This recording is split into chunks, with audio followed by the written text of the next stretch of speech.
छठा ज्योतिर्लिंग है भीमेश्वर ज्योतिर्लिंग, जो महाराष्ट्र में है। सह्य पर्वत पर एक करकटी नाम की राक्षसी रहती थी। उसके पुत्र का नाम था भीम। जो भीमेश्वर महादेव है ना, वो भीम के नाम पर से उनका नाम पड़ा है। तो सह्य पर्वत पर करकटी नाम की एक राक्षसी रहती थी, उसके पुत्र का नाम था भीम। भीम ने एक दिन पूछा अपनी माता से कि माँ, तू अकेली रहती है तो तू अकेली क्यों रहती हो, और मेरे पिता कौन है, कभी मेरे पिता से तो तुमने मिलवाया ही नहीं। तो भीम ने इतना पूछ लिया जब अपनी माता को, तो करकटी अब कथा बता रही है। करकटी कहती है कि मेरे पिता का नाम करकट था, इसलिए मेरा नाम करकटी पड़ा, और मेरी माता का नाम पुष्कसी था। मेरे पति का नाम विराध था, जो रामायण में आता है प्रसंग विराध, रामचंद्र भगवान ने उसको मारा था। तो ये करकटी कहती है कि मेरे पति विराध को राम ने मार डाला, तो मैं पति रहित हो गई, तो मेरे माता पिता के साथ मैं निवास करने लगी। एक दिन मेरे माता पिता दोनों अगस्त्य मुनि के शिष्य सुतीक्ष्ण को खाने के लिए गए, तब उन ऋषि ने क्रुद्ध होकर उन्हें भस्म कर दिए दोनों को। तो मेरे माता पिता की भी मृत्यु हो गई। तब से मैं अकेली रहती हूँ, करकटी कहती है, तब से मैं अकेली रहती हूँ। मैं अकेली रहती थी, उसी समय रावण का भाई कुंभकर्ण मेरे पास आया था। एतस्मिन् समये ह्यत्र राक्षसो रावणानुजः आगत्य कृतवान् संगम मां विहाय गतो हि सः। मैं अकेली थी, रावण का भाई कुंभकर्ण आया था, मेरा संग करके चला गया। इसीलिए हे बेटा, तुम कुंभकर्ण का पुत्र हो, तुम कुंभकर्ण का पुत्र हो। तो भीम ने ये बात जब सुनी कि देवता लोगों ने हमारे वंश को मारा है, तो भीम ने तप करके ब्रह्मा जी से अतुल बल प्राप्त किया और भीम ने देवों को जीत लिया। और तब एक बार देवताओं पर विजय पाकर कामरूप देश जो था, उसका राजा सुदक्षिण था, उस सुदक्षिण को कारागृह में रख दिया। और एक दिन जब भीम सुदक्षिण को मारने के लिए गया, तब शिव जी सुदक्षिण की रक्षा करने के लिए प्रकट हुए और वो भीम नाम के राक्षस को मारा। उसी शिव जी का नाम भीमेश्वर महादेव पड़ा, जो महाराष्ट्र में ज्योतिर्लिंग के रूप में विराजित है। और अब सातवां ज्योतिर्लिंग जो है वो हमारा उत्तर प्रदेश में विश्वेश्वर नाथ है।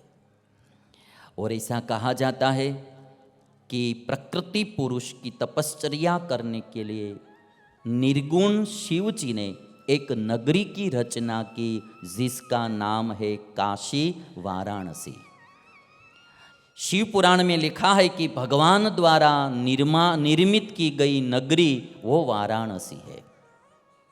परमात्मा शिव ने स्वयं वहाँ ज्योतिर्लिंग स्थापित किया है।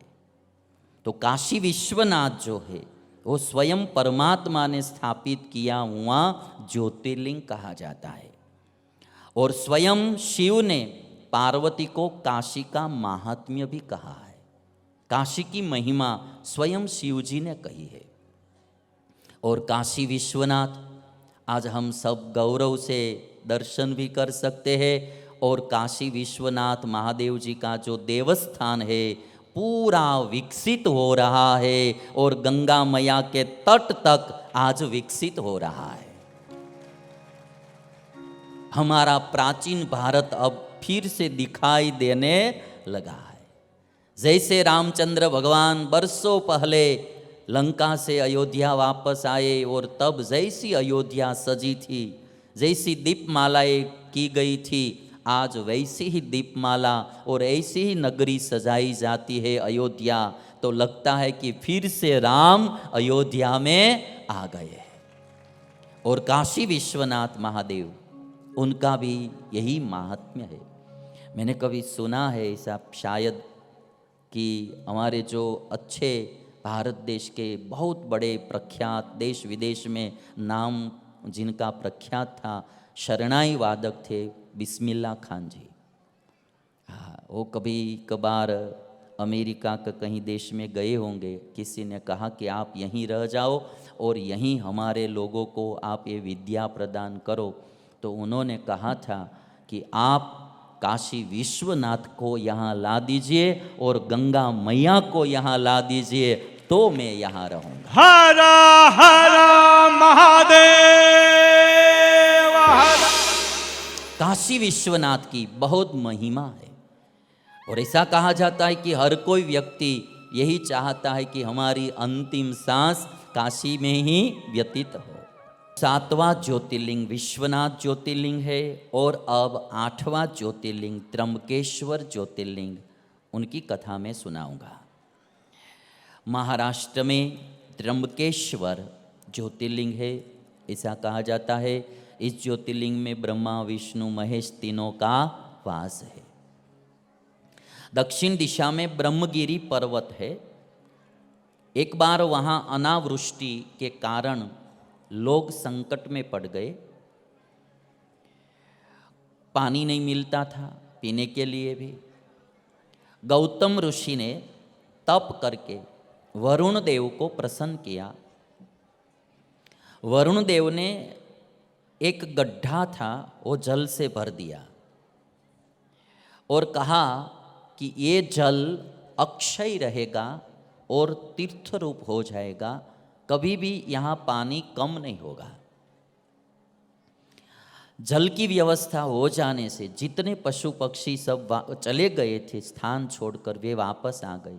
ऋषि मुनियों भी जो स्थान छोड़कर चले गए थे वे भी वापस आ गए। गौतम मुनि ने परोपकार का कार्य करके बहुत प्रसन्न हुए कि मुझसे आज एक परोपकार का कार्य हुआ, लोगों के सुख का एक कार्य हुआ। एक बात तो जरूर है कि हमसे जितना परोपकार का कार्य होता है वही जीवन का साफल्य है। अपने के लिए तो सारी दुनिया जीते ही है, दूसरों के लिए जीना वही जीवन मनुष्य जन्म की सफलता है। और इसलिए किसी ने कहा है कि जो खुद के लिए ही जीता है उसका मरण होता है और जो दूसरों के लिए जीता है उसका स्मरण होता है, उसका स्मरण होता है। लोग उनको भूल नहीं पाते हैं। तो आज गौतम मुनि ने सोचा कि आज मुझसे एक परोपकार का कार्य हुआ, बहुत प्रसन्न हुए। और शिव पुराण में लिखा कि जहाँ कोई महापुरुष रहते हैं वहाँ के लोग भी सब सुखी होते हैं। ये ब्रह्मगिरी पर्वत पर गौतम मुनि रहते थे तो उनके कारण फिर से एक जो पूरा प्रदेश था वो हरा भरा हुआ, सब लोग यहाँ आ गए। महापुरुष जहाँ रहते हैं वहाँ सभी तरह से विकास भी होता है।